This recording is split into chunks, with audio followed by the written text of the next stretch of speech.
to our second meeting this fall, I guess it is, right? Okay, and I'd just like to remind everyone if perhaps they could turn their cell phones off, because just for respect for the speakers, so then they're not going on while the speaker's speaking. Okay. I still hear a lot of chatter.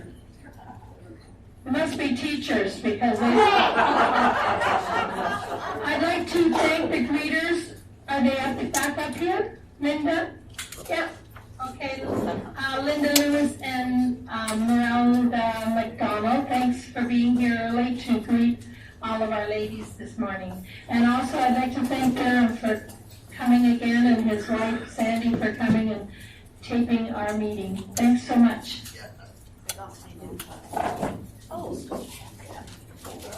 Once again, we begin this meeting by respectfully acknowledging that we are on land that has been inhabited by Indigenous people for thousands of years.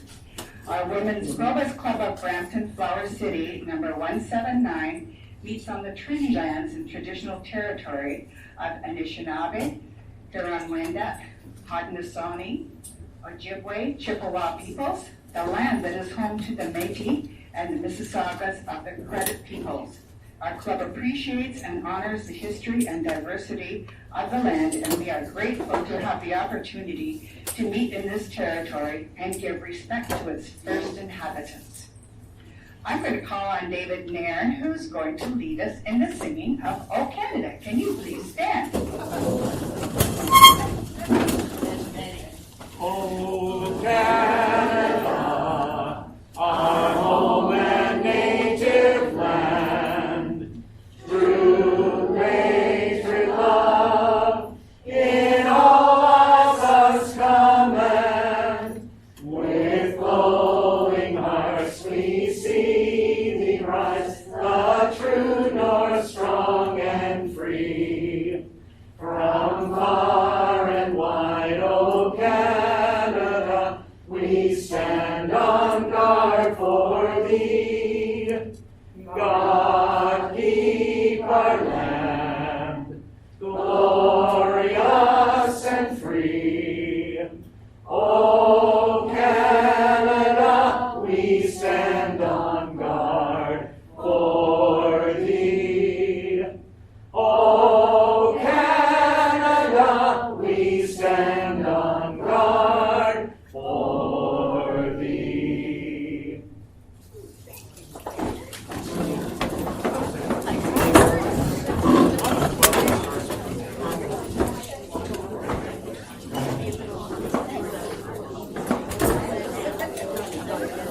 I'm going to start this meeting by proudly announcing that we have a new vice president. And then, could you please stand up? I know she's very bashful, but I'd like Anne to stand up. We are in very, very capable hands. Anne has been on management before as the membership. And she comes with a wealth of experience, and we are so looking forward to having her as part of our team. We can move forward now. Thank you. I'm going to ask Elaine Walker to come now and introduce our speaker. Thank you.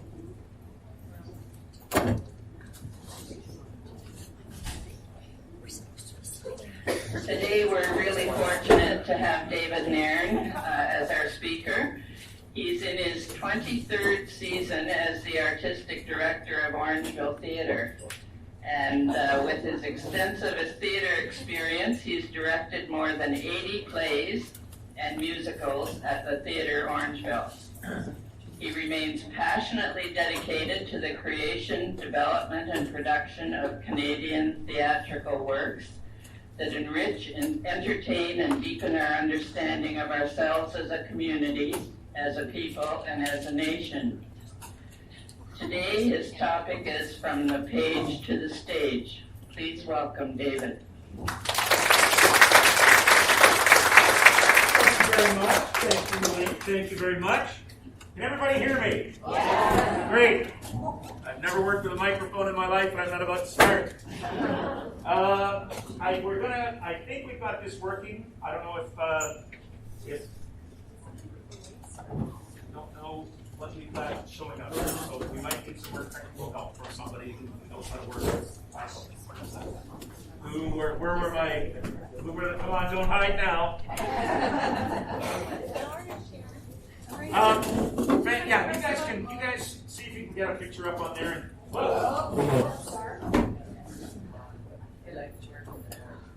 I do my best work in the dark, Elaine. So I've been told. In a dark theater, of course. I mean, on stage. Oh! Suddenly it got to how talented my wife is. Well, we can talk about her too if you want. Oh, well, you know, Sharon's all over it, so it's all good. It's all going to work. Thank you very much for the opportunity to come out. I look like this. But if you're okay with that, I see that Myrna and some of us are still doing that. Well, I'm going to talk a little bit about that reasoning too, because that's something else that we need to talk about as well. As I said, thank you so much for the opportunity. I'm told that I have until 3 o'clock to be able to hopefully entertain you and enlighten you with what sort of things are going on. Not just at Theatre Orangeville, but we also need to talk about, because we're going to talk about Page to Stage, but I'm also going to charge you with something by the end of what our time is here this morning. Because there is something that we need to work on together in order to make something happen. I may have shared with some of you, forgive me for using this. The days seem to be gone when I can just do these things off the top of my head, so I'm not checking I'm not on Facebook, I'm not checking my email. If it rings, I don't know how to turn it off, all that kind of stuff, because I guess it's where I'm at. A very interesting thing, in relation to that, a very interesting thing happened to me. It's, I guess, longer than I can remember now. I won Cash for Life. Wow. Yeah, it happened a couple of years ago, and yeah, it's a really interesting thing, Cash for Life. I was completely unbeknownst to me, Cash for Life. It's interesting how you guys still reading the book? Yeah. Okay, don't you worry, we're gonna get there. There should be a switch for the pod lights at the front. Okay. Down at the back. So the interesting thing, the interesting thing about Cash for Life, and I'm not bragging about it. Is that it's paid to you monthly, and it comes on the same day every month, and it comes in 2 installments. One deposit is listed CPP, and the other one is listed OAS.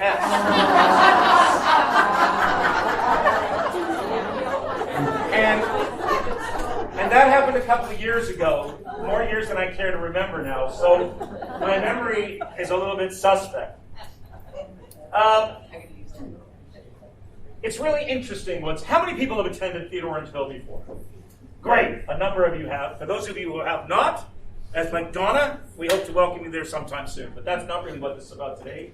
We want to talk about how we as artists bring forward new work to a stage.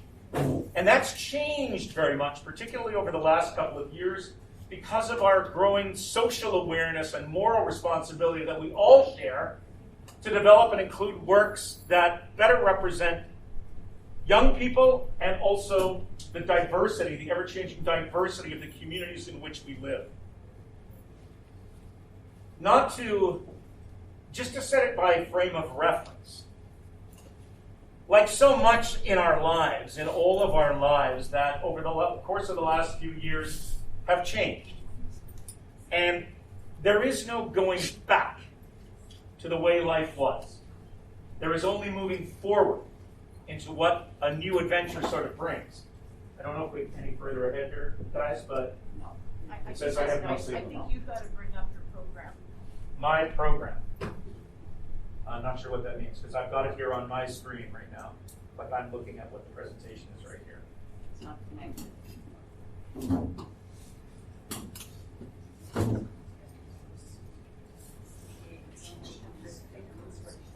Okay.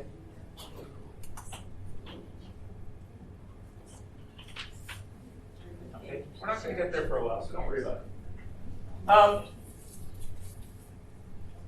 it. In January of 2020, or actually, sorry, in March of 2020, our world, as everyone else's, kind of turned upside down.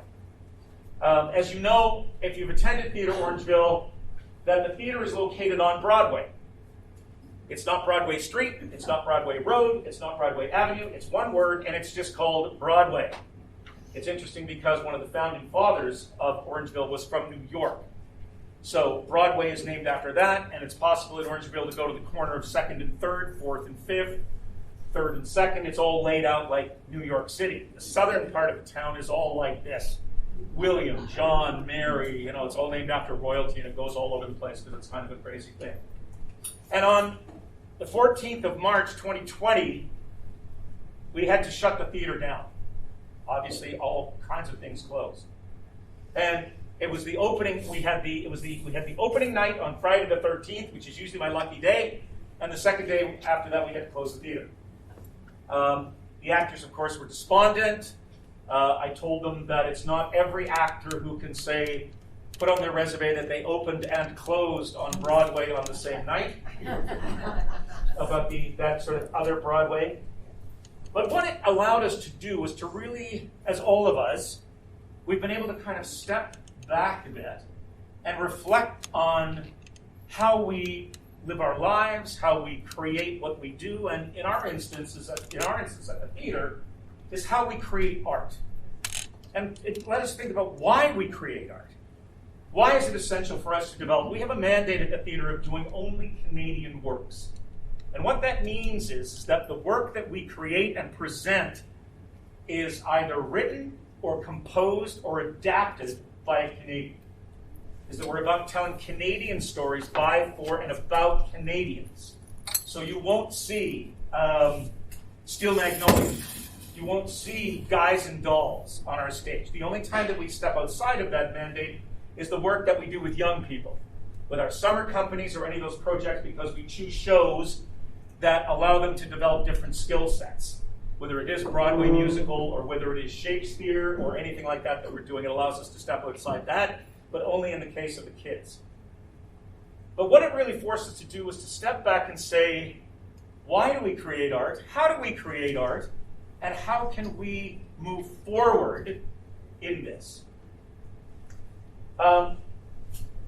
What we developed was an online approach to the creation of theater, which sounds kind of at odds with one another because, you're going to watch a movie and, but it's live, it's on stage. And so those two worlds kind of don't sort of work. So we thought, how do we create art, theatrical art, that captures the essence of what the live theater experience is when we can't be live and we can't be in the theater. So we developed something called Stage to Screen, which is basically commissioning, creating, rehearsing, and performing plays that were not performed in front of a live audience, but that were filmed and captured for us to sell and distribute online. Think about it like it's a Netflix kind of experience. You're sitting in your house, and you just dial up on our website and you can watch it. We now have 26 shows that we've created over the course of the last 2.5 years that live in that setting. We went into outdoor programming when we were allowed to perform outdoors. For the last year now, we had a full theatrical season last year in the theater of bringing people back. We started at 30% capacity and slowly worked our way up because of protocols that we had in place and still have in place that allow audiences to feel comfortable coming into the theater, because the experience now of coming into our theater, and we're one of the few theaters that maintains this, is that by asking our audiences, or actually insisting that our audiences continue to mass in that environment, we can put our actors in harm's way, basically, because they're going to walk out on stage and do this, and be open to whatever else is in the room.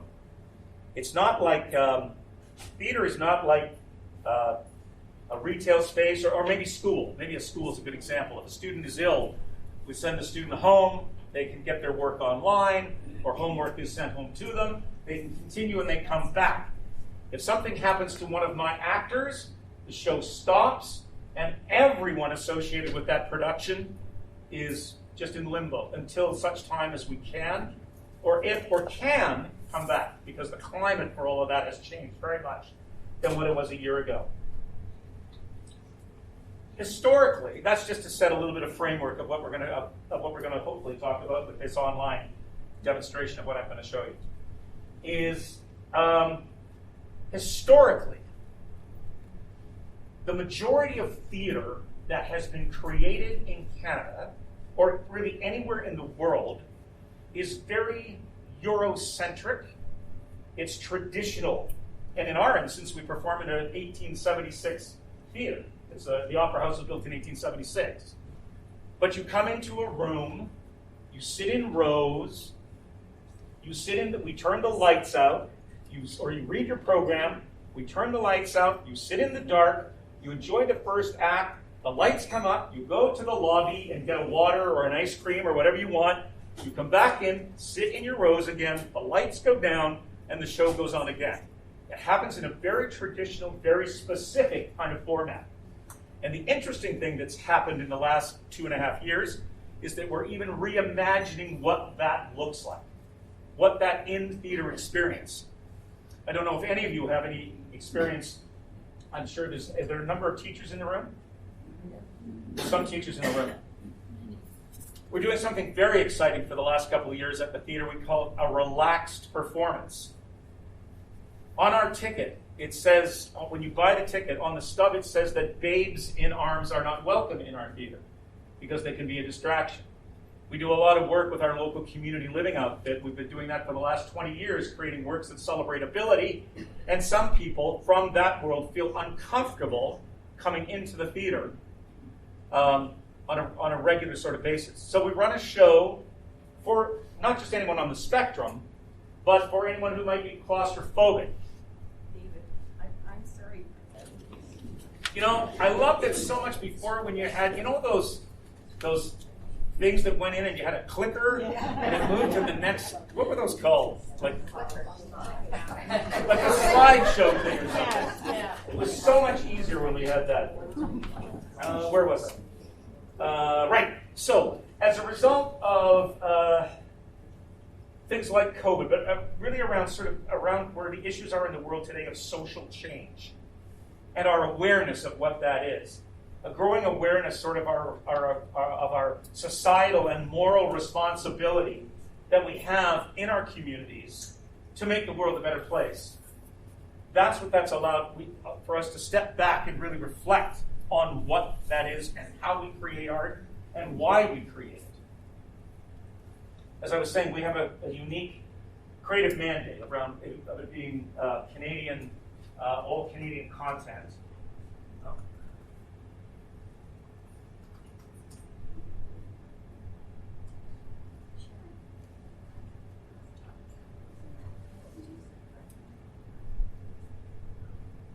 So what that allows us to do, we're just firing up here, is to develop new plays, new musicals, based on local history, based on local lore, legends, and stories that really enlighten and define who and what we are as a community in order to engage our community. And by that, I mean our community. The Theatre Orangeville community extends all the way from Collingwood to Brampton, to Newmarket, to about Georgetown.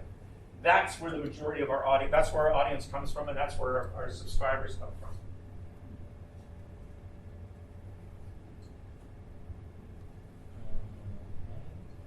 Now it's asking me for a Brampton username and password. Does anyone understand what Brampton is? There's Wi-Fi. There's Wi-Fi through the city. Yeah.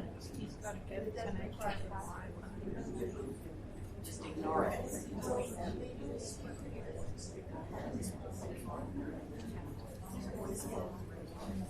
Okay, so I'm now reloaded, and I'm up and running. Hello. Okay, we're planning the Christmas lunch for December 20th, which is a Tuesday. And your choices would be salmon or turkey. And it's at the Capitol Banquet Center on Dixie Road, which is just north of Courtney Park on the east side, kind of below where the runways come along. And the salmon lunch includes, they both include a salad, and roasted potatoes, seasonal vegetables, bread and butter, choice of dessert. The turkey, we have 31 people who've signed up already, so that's great. The turkey includes a salad, dressing, cranberry, roast potatoes, seasonal vegetables, bread and butter, and choice of dessert. And you can get wine for $6 a glass. So that's the Christmas lunch, and we will have entertainment. We haven't finalized that yet, but we will. So the other thing is we're having lunch today at the Pickle Barrel. Woo! So we went to the Pickle Barrel last month. We liked it so much we decided to go back.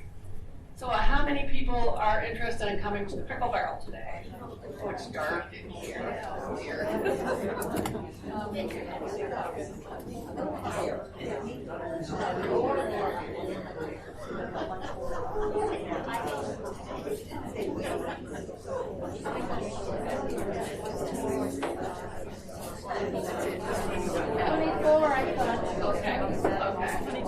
Okay, so that looks like 24. Okay, so that's all I have. Thank you. Let's reset. So, yes, our community includes all of Brampton, and we have an interesting story. About 10 years ago, we were doing a Theater for Young Audiences show because we had a huge program for young people. We have approximately 3,000, well, we will, again, starting this year, have about 2,500, 3,000 students, elementary and secondary school students, who come through the school, or come through the theater. And there's also about 250 to 400 kids a year who participate hands-on in the Theatre Orangeville experience. After-school shows, classes, summer young companies, all that kind of stuff. And we had a show that and we do shows that you never hear about. You see our subscription series, but we do shows for young people that you never hear about. We create shows and tour them into schools on subjects such as date rape, alcohol abuse in preteens, bullying, illiteracy in children, gender identity questions, all of those conversations that are taking place in schoolyards and classrooms right now. We create shows that address those. We're working on a very, very difficult show, developing a very, very difficult show right now on grooming and on sexual trafficking of preteens. It's a very, very volatile subject and a very difficult one to address. And it is happening, and so it is our responsibility to help the conversations in communities by developing and telling stories, albeit stories that make our flesh crawl, because those conversations need to happen. And when they happen in a live setting, it's very interesting if you think about it. When you go to a play, if you go to see a movie, or if you're sitting on in your home and you're watching a movie, or you're in the movie theater, and something happens. It could be an act of violence, or it could be language that is hard and harsh. It's one thing when it's because film is always hands off, or it's distance. And if it's really disconcerting you, you can click it off in your home. When you're sitting in a room, even when you know it's pretend, Hamlet doesn't really die at the end. Spoiler alert. Hamlet doesn't really die at the end of Hamlet. The actor doesn't die, but it's so much more visceral and immediate. So when we go into the schools and we have those conversations in a elementary school gym around gender identity, and why is it okay for the young girl, the 8-year-old girl, to pick up the sword, put on the crown, pretend to be the king, and slay the dragon, but it's not cool for her best friend, the young boy, to put on a purple dress and a tiara and want to be the princess? Why is that okay, but this is not okay? Or perceived as not being okay? Interestingly enough, the kids don't have an issue with it at all. They don't really, they kind of go, yeah, cool, there's a dragon. Wow, let's see the dragon, right? But those conversations, we did a show called Boys, Girls, and Other Mythological Creatures. It was banned, it was originated by Carousel. We worked with them, Carousel Theater in St. Catharines, which is a world-renowned children's theater company. They tour all over the world. And they developed this show with a playwright that we work with a lot. And when one board in particular in the Niagara region discovered that it was an examination of gender identity, and that discussion was going to take place in an elementary school, they banned the show. We then brought it up to Orangeville, and we had schools from Brampton, we had schools from everywhere coming, and we took it into schools as well. We throw 4 actors in a van, send them off, and they set it up in the high school gym and perform it, tear it down, have lunch, and go to another school down the road and set it up and do it all over again.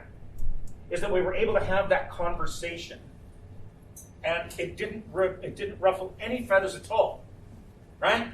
We did the first public performance at a fantastic elementary school in Orangeville, and we're all standing at the back going, oh, okay, how's this going to go down? How's it going to go down? Because of the history that the play had, we do the show, and the Q&A, it was just, when we do these, as you know, well, even as parents, you know that when you have these conversations, they're triggers. They can be trigger points. And so they're all supported in the room by staff who are professionally trained to address those kind of issues and have those conversations. So the hands go up at the end. Does anybody have any questions? Yes, first hand goes up. The dragon. Can we see the dragon? So we show them the dragon. Second question, hand goes up. Grade 2 kid, little boy gets up and goes, so, what's this whole deal about everybody being gender and homophobic centered? What's the story on that? 7 years old. And then it led to a conversation, right? That we were able to do that. So we create these shows, as I say, that you never hear about because they're created exclusively. And about 10 years ago, we were doing a show. It was on alcohol abuse in preteens. Latchkey kids going home at lunch and raiding their parents' liquor cabinet, like preteens, right? So we were having that kind of discussion, and one of the actors came up to me afterwards and he said, I had no idea that Orangeville was such a diverse community. And I said, because the entire audience was either black, brown, everyone was of color, and I said, this is a Brampton audience. There were busloads who came up from Brampton because those opportunities were not being afforded in the local schools here, right? So it's an opportunity for us to share the telling of those stories in communities all over the place. And those are the most important. Those and the shows that we create with creative partners on stage. For 21 years now, we have been working with our local community living organization. I'm sure everybody knows what community living is. Is there anyone who is unfamiliar with the concept of community living? Oh, great. So for 21 years now, we have been creating shows that celebrate ability. Original shows that we create with input from the participants that allows them to stand up downstage center on the stage of life and say something that means something to them, which is what all of our programs for young people and anyone are really designed to do, is afford that opportunity. I'm not about creating young actors. Anytime somebody says to me that they want to make a profession in the theater, I sit down with them and their parents and try to talk them out of it, because it's an extremely difficult and sometimes hard way to make a living.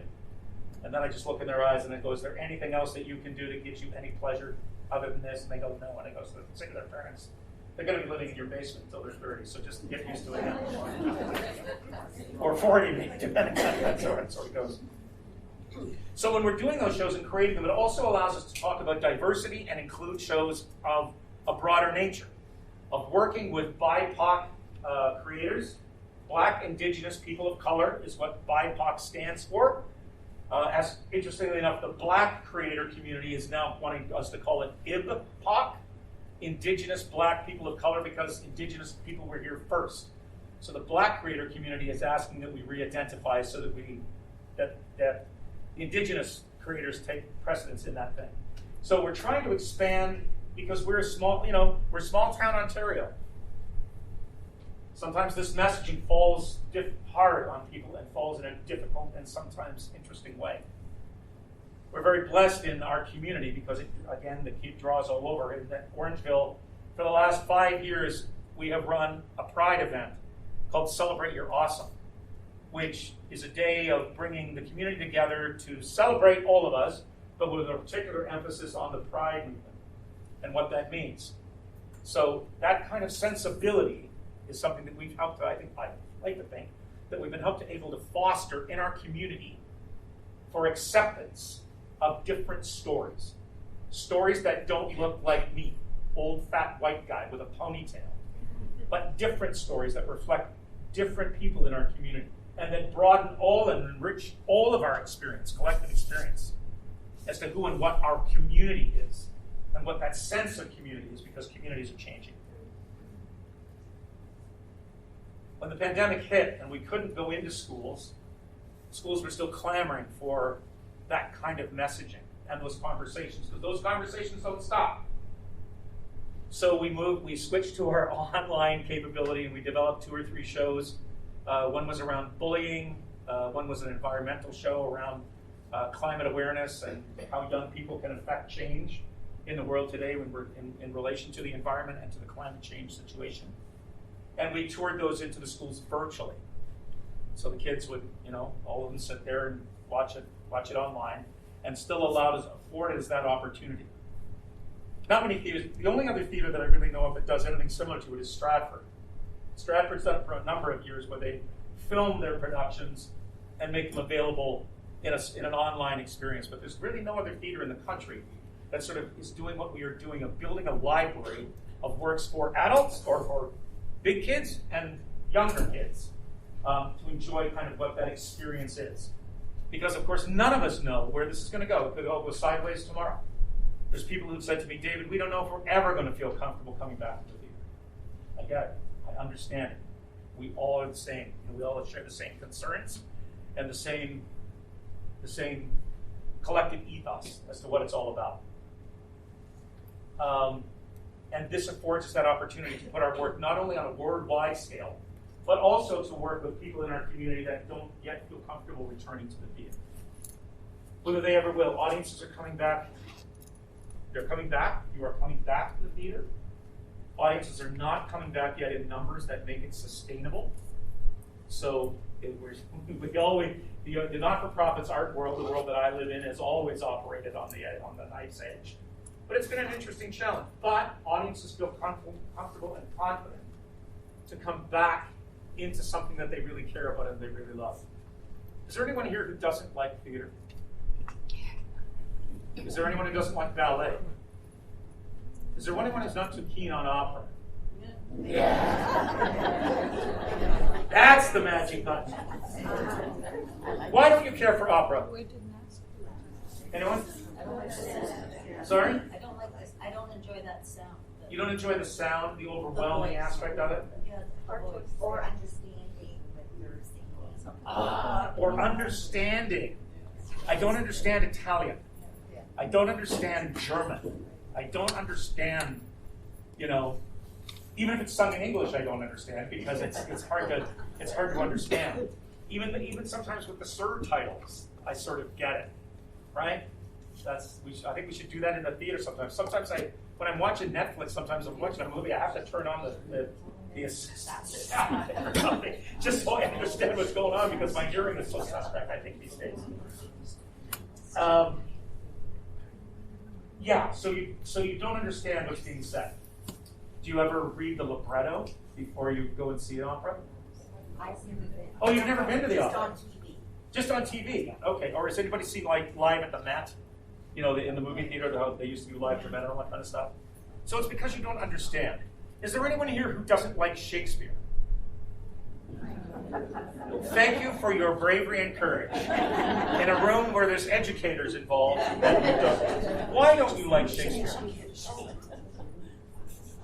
just don't like the language.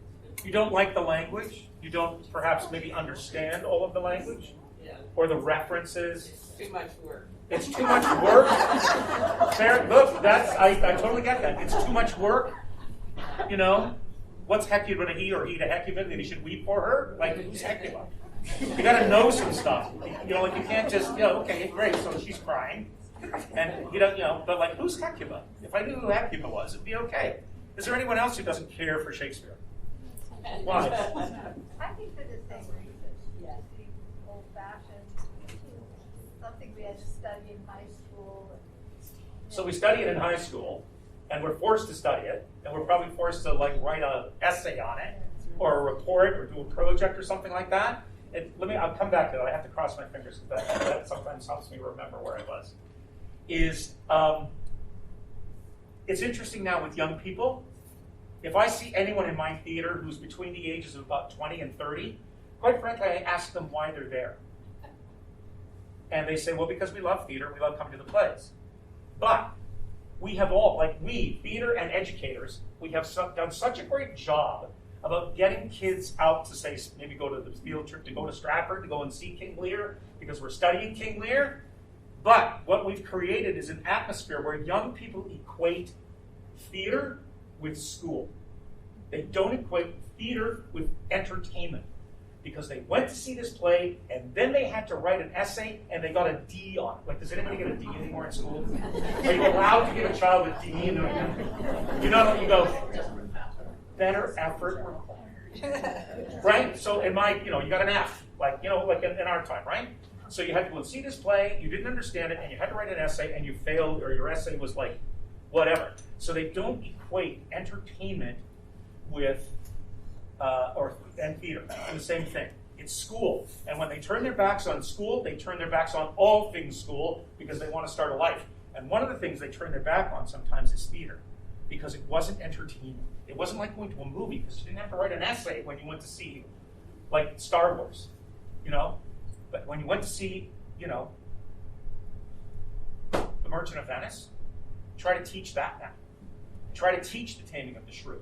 Try to understand and teach the sensibility of something that was written 450 years ago about subjugating women, right? Or the fact that Shylock is a Jew and why that's not a good thing to be in Venice, right? So it becomes, some of the plays are problematic. But the number one reason why most people don't like Shakespeare is because, forgive me, teachers, by and large, Shakespeare is not taught the way it was meant to be. Shakespeare was not meant to be read. His plays were never meant to be read. They were meant to be spoken up loud by actors. And all of Shakespeare's plays, with the exception of 3 of them, which should never ever be performed again, share one thing in common. Not that they're written in iambic pentameter or language you don't understand, but thematically they all have one thing in common. Do you know what that is? There's no Shakespearean scholars in the room? All of Shakespeare's plays revolve around one thing: sex and lust and the desire for those two things. When we did a production with our young company, I'm sorry, I'm a little off page stage because we'll talk through it. Don't worry, I'll get there. And I know that our time is precious. We did a production of Romeo and Juliet with our young company. Romeo and Juliet, we all know. Does anybody not know how it ends? Okay, so there's no spoiler alert, right? Romeo and Juliet both come to a very untimely and sad end. And the reason why is because it is a play about teenage suicide. It is a love story gone wrong, but and so we performed it with, Juliet is 13 years old in the play. Her mother says, I was a bride a year at your age. So her mother was married at 12. And Juliet was born when she was 13. So Juliet is like 12 or 13 years old in the play. When you see it on stage, normally it's played by a woman of a much older age who is presenting as young as she can. And that's a different story. When a 13-year-old girl stands on a dark balcony and says to a 14-year-old boy, Romeo, Romeo, wherefore art thou Romeo? That's like teenage hormonal angst. And you know that if Romeo climbs that balcony, when a 14-year-old boy and a 13-year-old girl are talking about being in the dark, what's going to happen? But that play is ultimately about a pact of 2 teenagers who create a suicide pact. And it goes wrong. And they both die as a result of that. When an audience of 13 to 17-year-old students see 13 and 14-year-olds on stage telling them that story, they understand. They understand what it is to be a 13-year-old girl looking for a 14-year-old boy, or have a friend who's thinking about harming themselves, because those are the kind of conversations that are happening. So when you put it in the context of what it is and how it really works, then the play has a potency that is like electrifying, right? Sorry, that got away from sort of page to stage. But I always find it fascinating when people say, and 9 times out of 10, the reason why you don't understand what's being said on stage is because the actors don't understand what they're talking about. They don't really know who Hecuba is either. So they can't say, who's Hecuba, he and Udad, because they don't know who Hecuba is, because they haven't done their homework. That's why you don't really understand what's going on. So I was going to walk you through a whole creation of how we put a play on the stage, what it looks like physically. I can hold up my computer if you want to look at that. There's a whole process that's involved. It takes us, if it's a new play that we're developing, if you as a playwright come to me and say, you know what, I want to develop this, I have this idea for a play. It's going to be about a young man who is from Denmark, whose stepfather killed his father and married his mother, and I would say, well, it's already been written. But you as a playwright come to me, or I admire your work, and so I come to you and say, I've got this kind of crazy idea about this play. Let's explore it. And so we commission a playwright. We'll pay them a fee to go away and just write for a while. Is anybody a writer? Come on. We're all the secret writers. There's people in this room that write. They just don't want to admit it. So it takes us about a year from the time that we might start kicking around a crazy idea about a play until the time we actually put it on stage, for it to be developed, for the playwright to have the time and the resources, the financial resources, to be able to afford to sit and write, right? So now we're starting on the page, right?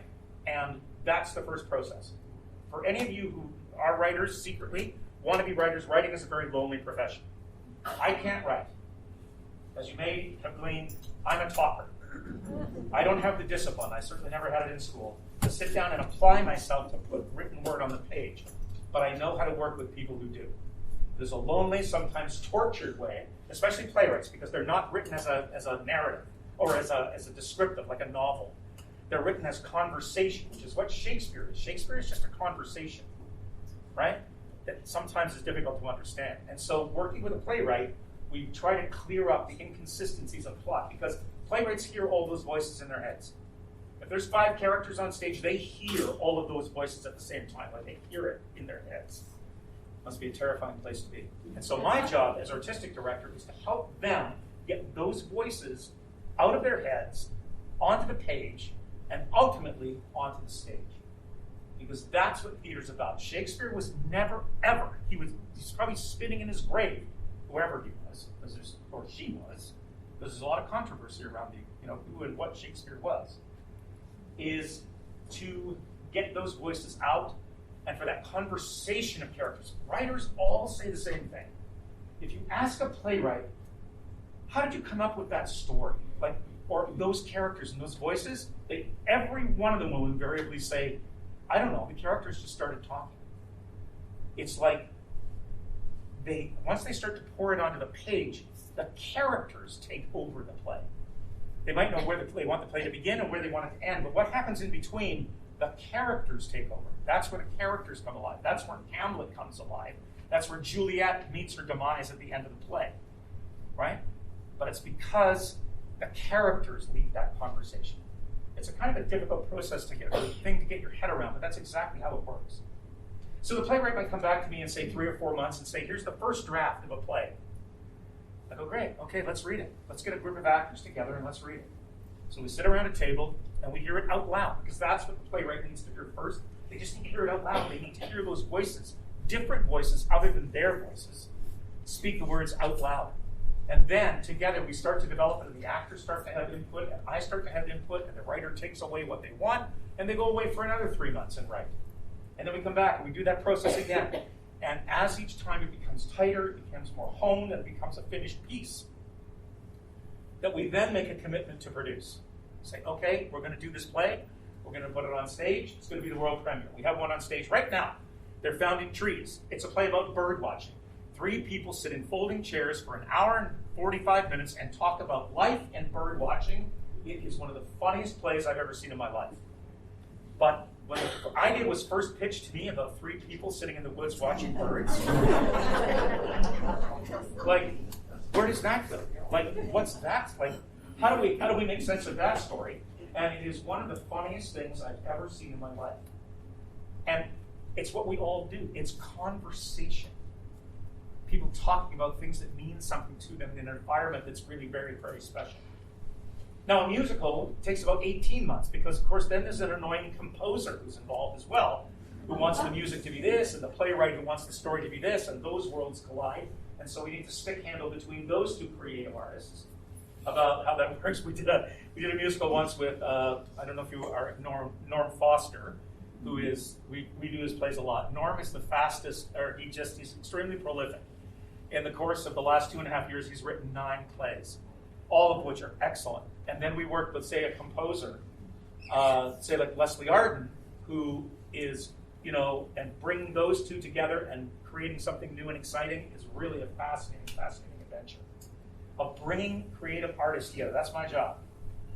My job is to create an environment and protect an environment, more important probably now, protect an environment in which creative people, far more talented or creative than I, can come together and fail forward. In the sense that when we're in the rehearsal hall, it is a sacred space that is absolutely safe. Whether it's a children's program that's going on that leads to discussions that might not, where they land outside of that room, or as we're developing new characters and things in plays.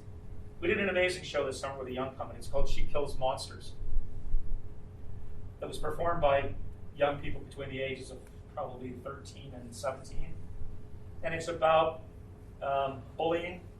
It's set against the backdrop of Dungeons and Dragons, the fantasy role-playing game, and around questions of gender identity. Me being an old guy, I'm saying to them, why don't we do Peter Pan again? Like, I love Peter Pan. Or let's do Robin Hood. And I go, you know what? We want to do something that we feel is important and that speaks to issues that we feel passionately about and stories that we want to tell. Big lesson for me. I went, yeah, you've been kind of telling stories that I want you to tell. But, like, I'm old, right? Like, I don't know anything anymore about what's going on in the world, really. So that conversation was led by them. So when we work with younger artists and younger creators, I don't even want to call them playwrights anymore, because it's coming forward in different ways that are completely non-traditional than what I'm used to. Being put into settings that are not traditional that you might be used to. Whether it's performed outdoors, whether it's performed in a car, however. Yeah, fantastic one I play. It's performed in a car. It can have an audience of 3 who sit in the back seat. The audience gets in, sits in the back seat. The 2 actors get in the front seats. The car stays still, and the play starts between the 2 characters in the 2 front seats. Runs about 20 minutes. The actors get out, the audience leaves, and another 3 people come in. And the play happens again. So just, creative and different and really interesting ways of examining that. How we'd ever make money on it, 3 people at a time in the theater, I'm not really too sure. But, interesting kind of concepts about that. Then we go to the design phase. Then I bring in the rest of my creative team. Lighting designer, set designer, costume designer, who then all start to read the play and they start to riff on what they think it looks like. Say Becky Morris, our set designer for the show that we've got now and works a lot with us, she'll start to have a vision of what the play looks like. So this play that we're doing now, They're Found in Trees, Becky came to me with this idea. She said, I want the trees to change color, right? Because of the course of the play, it goes from June until late October. So how do we achieve that sense of trees going from green to red to yellow to brown and all that kind of stuff? And kind of working with lighting to create that. But the entire set looks like stained glass. So the trees look like stained glass that are outlined in sort of lead kind of thing that allows us to do some really interesting things. We did a show a couple of years ago. The entire set was made out of corrugated cardboard. The chairs, the telephone, everything was made out of cardboard because it really informed the nature of what the play was about.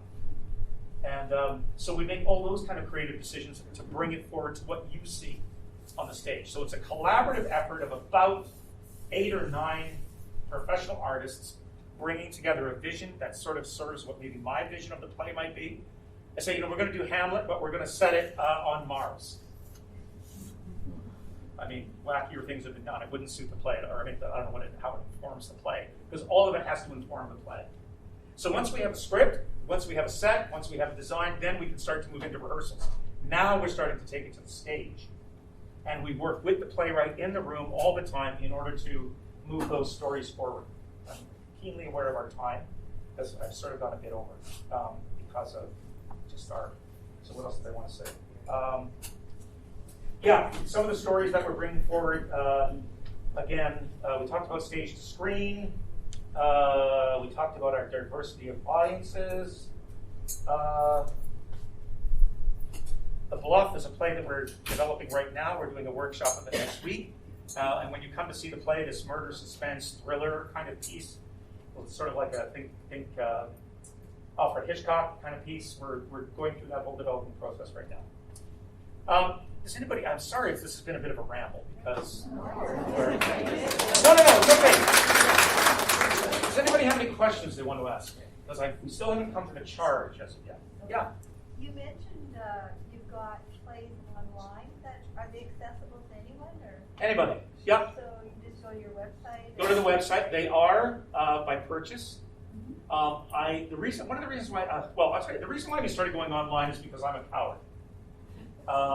I did not want to look. I have a core staff of 12 full-time people. I mean, we're a small company, but because we're a fully professional company, so we're not hobbyists or amateurs. Everyone who works at Theatre Orangeville is paid. That's how they make their living. Be they a choreographer, a designer, an actor, whoever, a designer. And I got really. I didn't want to have to look my people in the face and say, you have no job.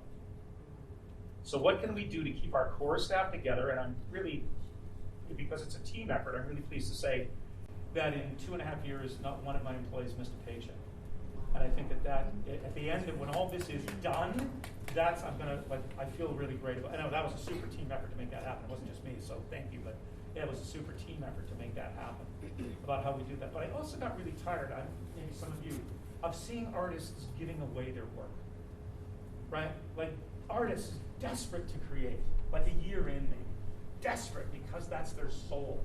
Their soul is to create something that they can then share, whether it's a song or a dance or a novel. They're driven with a passion that really knows no bounds. And to see artists creating, or art being created and given away, because as soon as you give it away, it has no value. And it's not about making money, it's about valuing the work, right? It would be like saying to a dentist, well, you can do that pro bono, right? Like, because somebody will say to me, well, you can bring out a couple actors and do a little skit, and we'll do a thing, right? It'll be, whatever. You go, well, no, because you have to value the work of creative artists, right? Because it's a work, it's work. It's not easy. It's not an easy process to create anything. It's hard work, and that needs to be valued. It's like if we give a comp ticket to somebody and they don't show up because they go, you know what, it's raining. I don't feel like going out. But even if they paid $5 for it, they go, no, it's not raining that hard. We'll go because we're invested in it, right? You need to get that investment in the arts. And so it's not just about making money, but it's about valuing what that work is. And that's what we're trying to do online, right? So yes, you go on, you see the menu, you click on it, you go through the process, you have to sign in, of course, like anything with Netflix, you have to sign in the very first time you go in, and then anytime you go in after that. It's also work that can't be shared, like you'll never see it on YouTube, right? It'll never go into a public forum because that's part of our royalty agreement with our playwrights, is that's how we kind of control or keep it close to home. It's a really cool experience. As soon as you get it onto a big screen TV, and we're also live streaming. So some of our performances, like we're doing one I think this Thursday, they're found in trees. So you sitting at home are seeing it in real time, exactly the same time that it's happening on the stage. So again, if people, for whatever reason, are not comfortable, or if it's too far a drive and it's a snowy night, or all the millions of conditions that can be around it, they can sit and watch it in the comfort of their own home in real time. Yeah? Could you change your mind, like if you had a ticket, but it's a snowstorm outside? To come to the theater? Like, could you change your mind and see it on your TV? Yeah, I suppose we could do that, but 9 times out of 10 people just want to switch to another night, which we always do. Like if it's a Friday night and it's snowing, if we can get you in on the Sunday afternoon, sure. And we don't, there's no fee for that or anything. The weather weather's the weather, right? We all know what it is to be driving in southern Ontario snowstorms, right? I mean, even driving to the Rose is, can be treacherous sometimes, right? I love that theater. The Rose is so great. My wife did a show there, a month ago, maybe? Yeah, it was great. Oh, did you see it? Yeah. That's so good. Yeah, it was really great. It was a really great show, and it's a beautiful theater. Yeah. British Invasion. That was the rock and roll show, wasn't it? British Invasion. Oh, it was the British Invasion show, yeah. Lisa, my wife Lisa has 12 different shows that she does. That she does? Can you say that? That she does? Yes. Thank you. That she does, and tours them all over the place. But yeah, that was a fun night. We had a good time there. It's a great theater. It's a beautiful theater. Absolutely gorgeous. Yeah. Yes. Well, I want to say your enthusiasm and certainly your creativity to come into the time of COVID is great. But theater never was on screen. Sorry? Theater and TV, they're not the same. No, they're not. There's no denying it. I will give you the example. I just come back from Washington, and I was at the Commander football game. And I can watch all those sports on TV, but sit in the stadium and be with the people. It's the same idea, the live. So what concerns me, and as I say, I thought this has been really wonderful, except one thing. Sure. Live theater has an effect on people that is so different than you watching something on TV or even teaching. I'm a teacher as well. Yeah. And I'm also a writer, and I've also done plays. And a writer! And my daughter has written 5 novels. Put up her hand! A secret writer! But I have a real worry, because everyone who writes has an opinion. Yeah. Theater comes with their own agenda. And what if parents don't want their children exposed? When you start using a topic like gender equality that is not even before the courts yet, right? And you're talking about a 7-year-old and you're standing on the stage giving them information, I'm sorry, sir, I don't have time for that. No, You're using a medium that is so much more powerful than even the classroom. And I just say to you, be very careful. It's one thing, and by the way, Romeo and Juliet has 10 different versions of it. So it's not like they've stayed back in the ark. And frankly, Macbeth is not about love, nor is King Lear. That's what drives Macbeth. Macbeth is driven by his wife's their power. Goaded. It's a power story. It's great. I so want to have this discussion about Macbeth. But I'm just concerned when you get into these little topics and you take them into school as live theater. You have a responsibility to the parents. We absolutely understand that. And honestly, that was the only part. I just was really let me just explain that. Let me just explain that better to you than how that works. I'm fine. Because I might have not been thorough. So when we take a show like that into the school, it's absolutely done with board and parental agreement. So that when the kids come in to see the show, or when the show comes in, they know exactly what they're seeing. So can I correct you on one thing? Okay. If I'm a teacher and I put the play out, I have a chance for those kids by their parents to be withdrawn and not taken to that. It's been that way forever, sir. Yeah. And you're telling me parental guidance. I mean, you're not going to get parental guidance from everybody in that classroom. No, exactly. But so I'm just saying the topic worries me. That's you know what? It completely worries us as well. And I understand if it's a specific issue around this, if it's a conversation around a specific issue, and I totally appreciate your comment.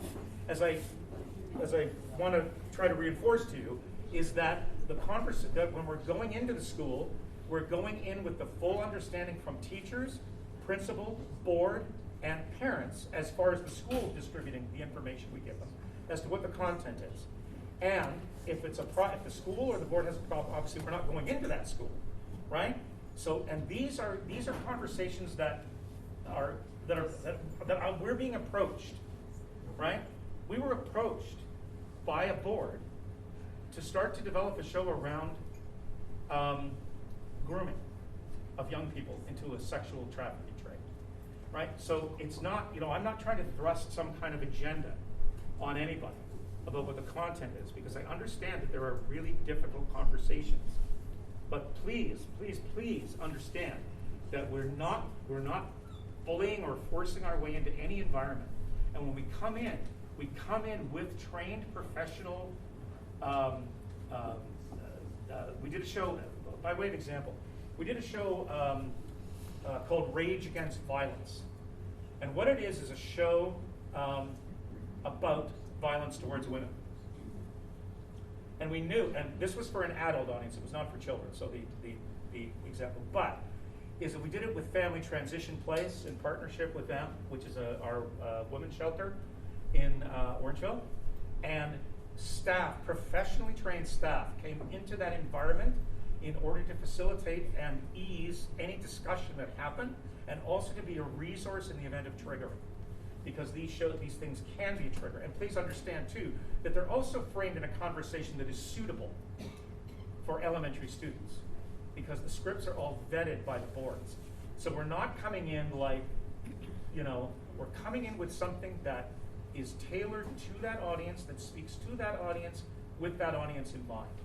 So we're not driving a personal agenda around the acceptance of gender identity or whether bullying's right or wrong.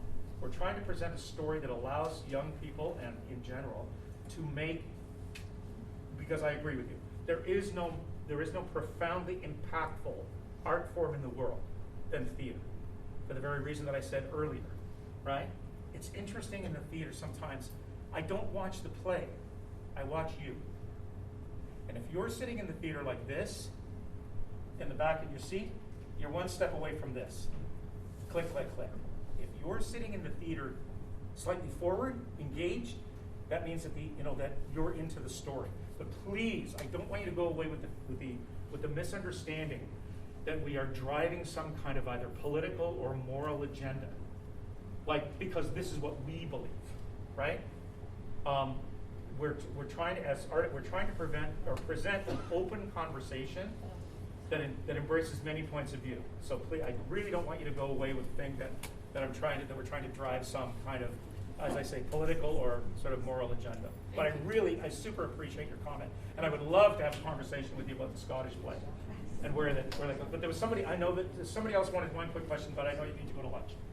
Did anybody have a question? Okay. Thank you so much for the opportunity. I'm sorry about this.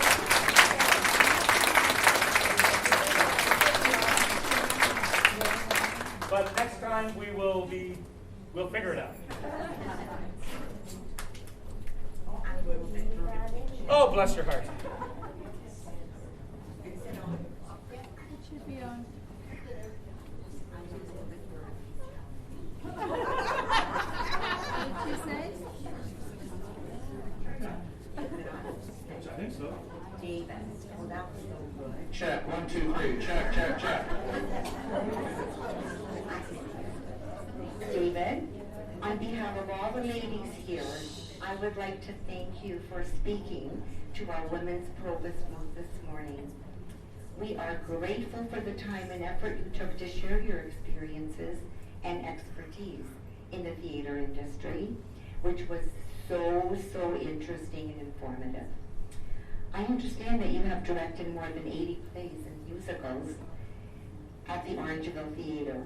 That is truly remarkable. Again, thank you from all of us for helping to make our monthly meeting so rewarding. Thank you. Thank you again. What is this? Not for me. What is this? What is this? Oh, it's a thank you card. Thank you. Oh, thank you very much. If there's anything more than a card in here, please know that everything that I do, if this is a contribution to the theater, please know that this will be used to support our send a kid to camp kind of process, because no child ever has nor ever will be denied access to any of our programming for lack of means. So that's where this is going to go. So thank you very much. We're going to have a 15-minute break, and I believe the coffee should be ready. I see the red light is on. And before you run to get your coffee, I'm going to call on Laura Stratton to talk about this month's Getting to Know You activity. It's going to be fun. Okay, hi everybody. Last month we had an activity and we gave you all little booklets right, where you're supposed to write down all the people you meet this year. At the end of the year, see how many people you've met and get to know the people in our group. So if you didn't get one of these, Donna has a whole bag full of more. So, at coffee, please see her to get your little booklet. Now, our activity for today, we're going to talk about zodiac signs.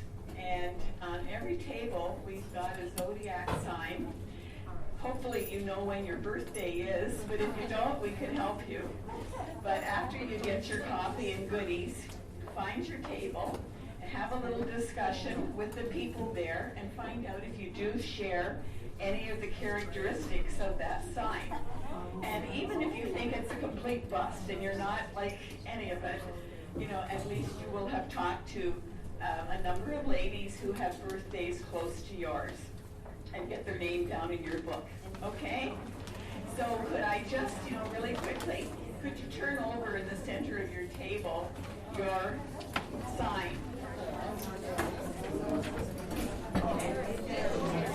Okay, and could I ask people just to announce where their table is? They'll figure it out.